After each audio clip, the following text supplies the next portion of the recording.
That's right, exactly. Had to get pushed back in. Didn't feel quite as well represented. That's right, out there. yeah. Felt so uncomfortable. I don't know what happened. Something didn't feel right. Yeah, something didn't feel right.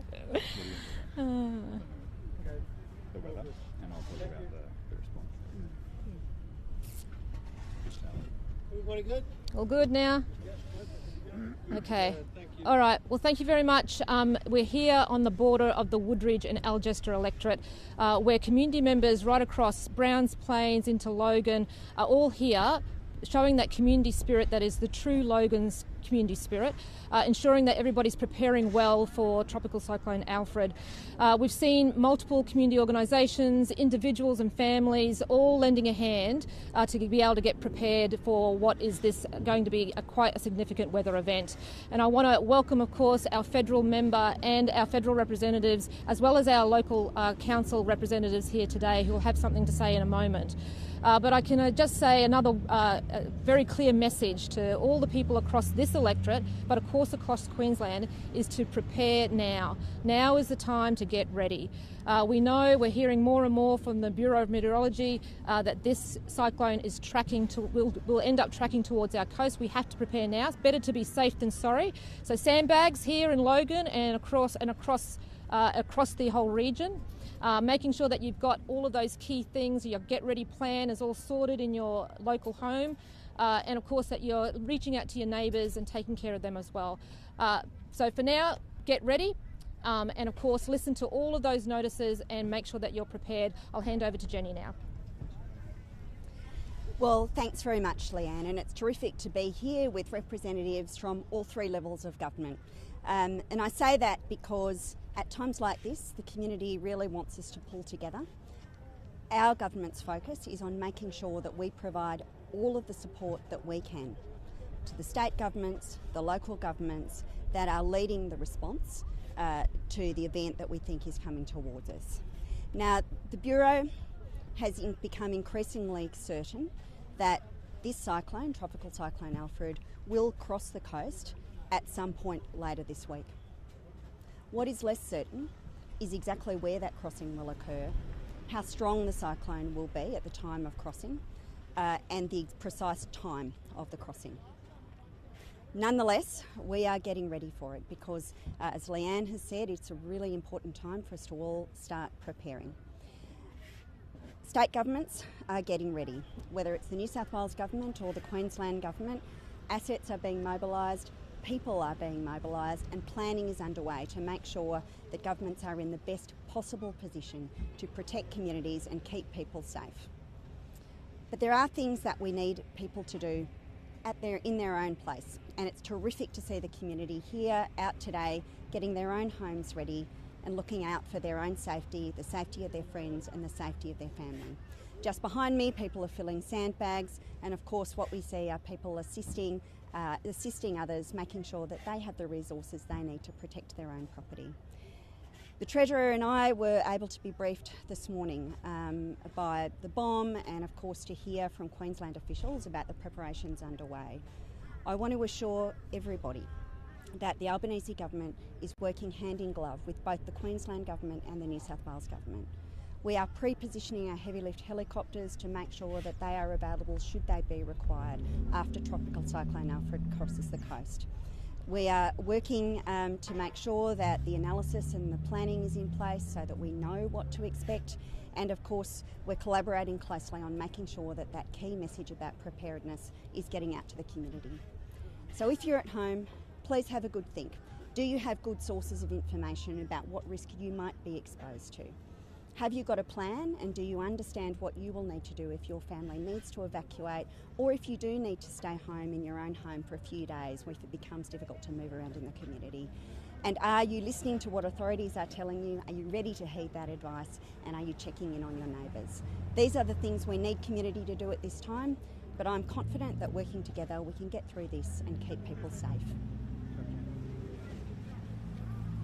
Good morning, folks, and we just want the people of Logan to know that Logan City Council is here to support you. The community is doing an amazing job of supporting each other and getting ready, and we are with you every step of the way. That's why we have 5 sites across the city where you can collect either sandbags or you can fill your own sandbags. And it's so encouraging to see volunteers coming out in droves to help people who are a little bit older or who are living with disabilities.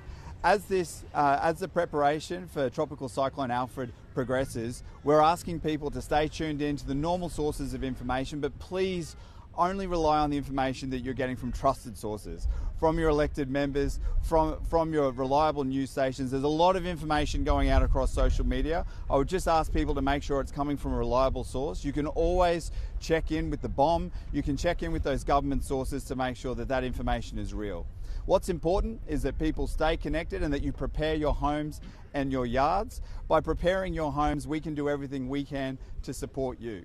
The people of Logan wouldn't normally get this much warning when we have a potential flood coming. We'd normally get a day or two and then we'd have to hit the ground running. This is a fantastic opportunity for you to do everything you can to keep yourselves and your family safe. And we want you to know that the City of Logan is here with you along with every level of government. This is a whole of government response that is here to support the community, and we will get through this by working together. Thanks very much, John and Jenny, Leanne and Tim Fraser as well from Logan City Council. It's going to be an anxious wait this week as we wait for the cyclone to cross the shore. It's pretty rare for a cyclone to be this far south, but we'll be ready for it when it arrives. As Jenny McAllister said, we've been briefed this morning as part of the preparations, really at all 3 levels of government. Australians are there for each other in difficult times like this, and all 3 levels of government will be there for you as well. Jenny's from northern New South Wales, we're from southeast corner of Queensland. We know that the communities will be ready when this cyclone crosses the shore, but it is going to be an anxious wait. We are all bracing for heavy weather. We are prepared for the worst, but we hope for the best. And that's what you're seeing behind you here as well. There is not a better time to clean up the yard and clean out the gutters and charge what needs charging than today. This thing will be on us towards the second half of the week, and you need to be ready. You need to be prepared, you need to stay informed, and you need to keep safe. And we want to make sure that people are looking out for each other and looking after each other in all of the neighbourhoods at risk right throughout southeast Queensland and in northern New South Wales as well. I wanted to say a huge thank you to all the volunteers right around our communities, all the first responders, the SES. We know that a lot of preparation is going into being ready for this cyclone. There is a lot of bravery in our first responders and in our volunteers and in our other community organisations, and you're seeing that. You know, as I said, you know, when things get difficult, Australians are there for each other, and we will be there for them as well. It is going to be a difficult week. We are bracing for some very, very heavy weather. This is rare in this part of Australia, but we'll be ready for it when it comes. Now, we're happy to take a few questions on any of this, and then I'm going to circle back on the national accounts at the end. But over to you. Treasurer, what is the economic impact of Cyclone Alfred based on your briefings today? What's expected? Well, we're focused primarily on the human cost of what we're expecting, not the economic cost.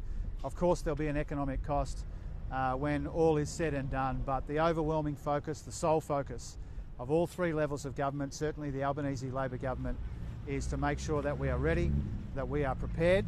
When the time comes, there'll be a cost, no doubt about that. There'll be a cost to the economy and there'll be a cost to the budget, but we will do what's necessary when the time comes. Our focus primarily, exclusively, is on making sure that people are ready for the heavy weather that's coming.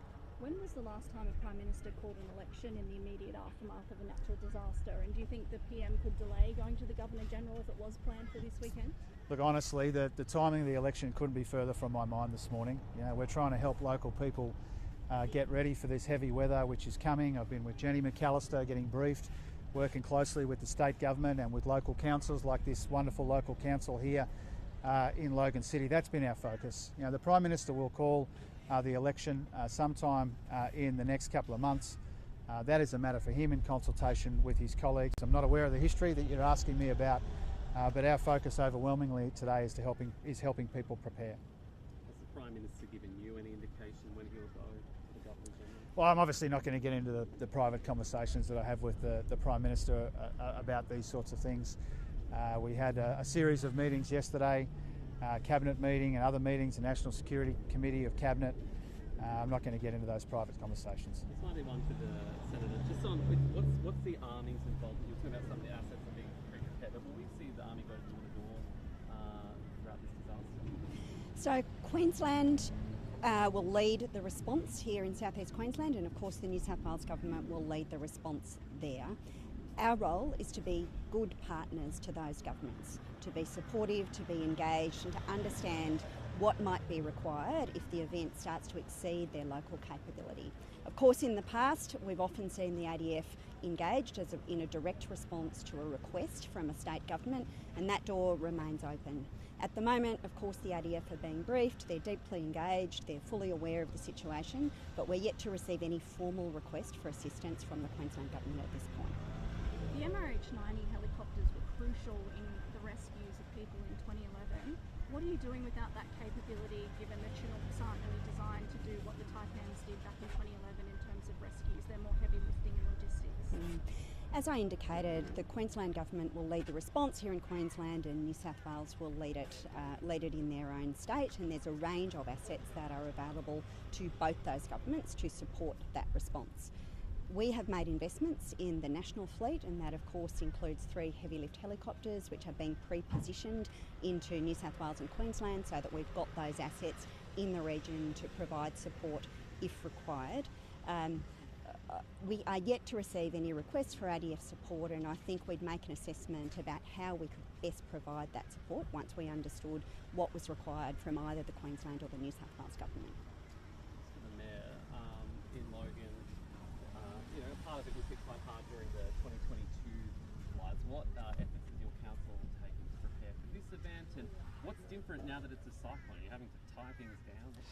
Yeah, so the messaging is very different when it's a cyclone. Our community is unfortunately very good at managing flood. They're very experienced with it. They had floods in 2017, they had floods in 2022, and then at the end of 2023 on Christmas Day, they had a huge storm that came through the southern parts of our city causing all sorts of damage. So we're very experienced. The message with cyclones is make sure you tie down what's in your yard and tidy your yard up. It's a great opportunity to spring clean and get in there and make it tidy. But the important message to the community is looking after your neighbours, exactly like Jim Chalmers said. It's the community spirit in Logan that makes it so powerful. And what we're seeing behind us with sandbags out 5-6 days before we're going to see flooding is incredible. We've never done that as a city before, and it's something that I knew that when we saw the first warnings that people would want sandbags. We're seeing all over southeast Queensland incredible amounts of sand is being picked up by people because they want to protect their homes, and we're here to help them do that. How much sand do you have? Have you got enough for the next few days? We don't, not only do we have enough, we've almost got too much. So every landscaping yard in the city is in a floodplain.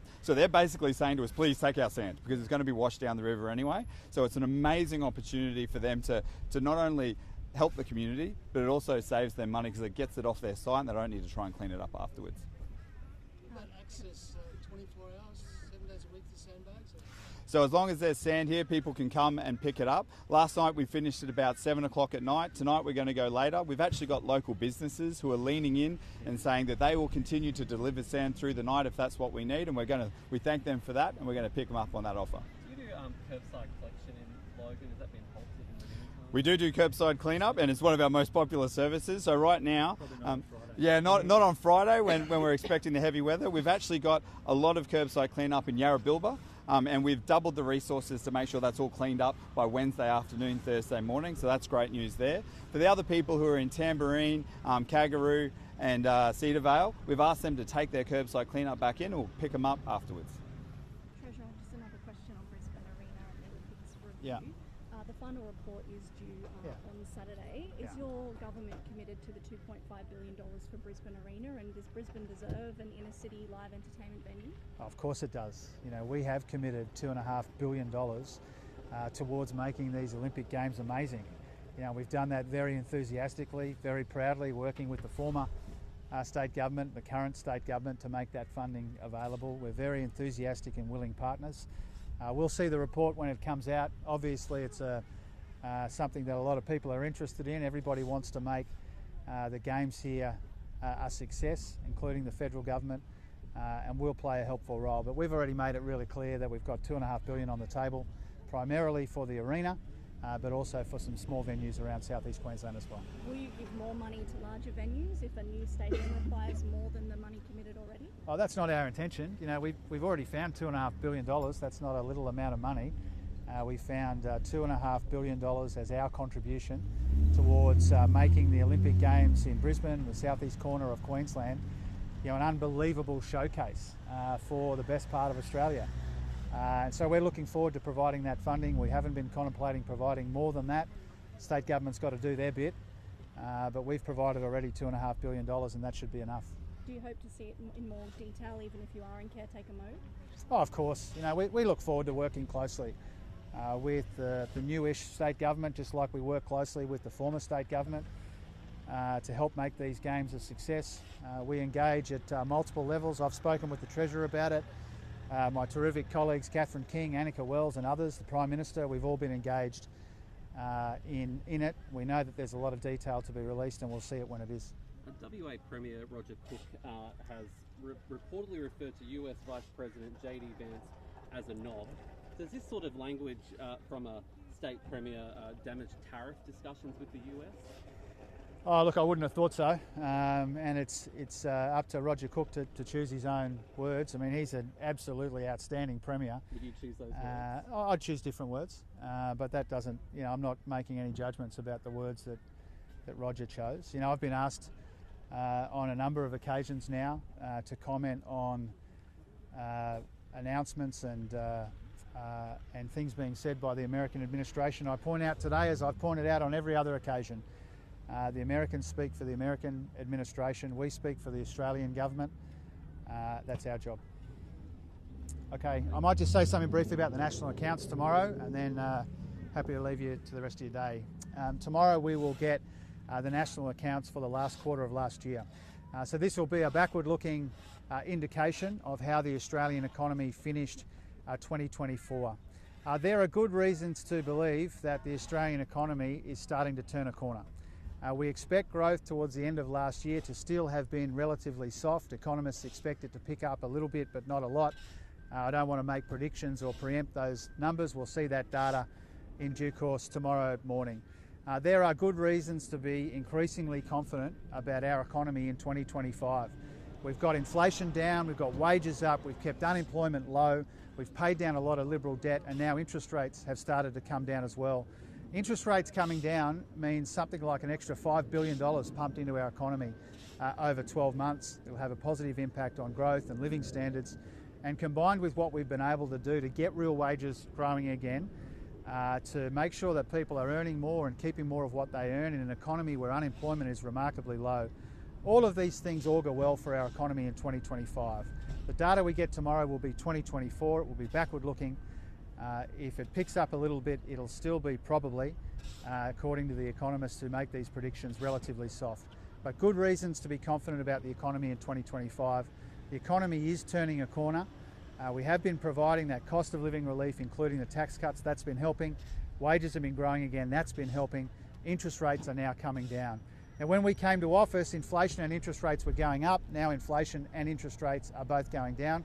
That's a good thing, but the job's not done. And that's why this would be the worst possible time to risk Peter Dutton and the Liberals, who will make you worse off. They won't tell you where your hundreds of billions of dollars in cuts are coming from, and they'll take Australia backwards. Thanks very much. Thanks for coming, guys. Appreciate it. Thank you. Thanks for coming to the Hood.